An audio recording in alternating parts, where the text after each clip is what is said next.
নামাজরত অবস্থায় দোয়া মাসুরা পড়ে সালাম ফিরানোর পূর্বে কোরআনের আয়াত দিয়ে দোয়া করা যাবে কিনা, বা কি কি দোয়া পড়তে পারবো?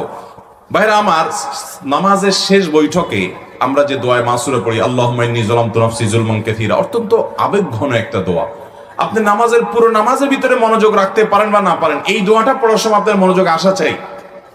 এটার অর্থের দিকে খেয়াল করবেন। আল্লাহুম্মা ইন্নী যালামতু নাফসি যুলমান কাসীরা, আল্লাহ আমি নিজের প্রতি অনেক অবিচার করছি, অনেক জুলুম করেছি, অনেক গুনাহ পাপাচার করেছি। এমনকি এই যে নামাজ, পুরো নামাজ শেষ করলাম, মনোযোগ কতদিক চলে গেছে, মনোযোগ নষ্ট হয়ে গেছে, আমি নিজের প্রতি নিজে জুলুম করেছি। আল্লাহুম্মা ইন্নী যালামতু নাফসি যুলমান কাসীরা। এরপরে কি? ওয়ালা ইয়াগফিরুদ যুনুবা ইল্লা, আল্লাহ পাপাচার সমূহ আপনি ছাড়া কেউ মাফ করতে পারেন না। ফাগফিরলি মাগফিরাতাম মিন ইনদিক ওয়ারহামনি ইন্নাকা আনতাল গফুরুর, আল্লাহ আপনি মাফ করে দেন, আপনি রহম করেন, আপনি গফুর ক্ষমাশীল, আপনি দয়ালু। এটা বলে এরপর আপনি সালাম ফিরালেন, মানে আল্লাহর কাছে মাপ চেয়ে ফিনিশিংটা অন্তত ভালো করলেন। এই জায়গাতে দোয়া কবুল হয়। নামাজের শেষ বৈঠকে কি হয়?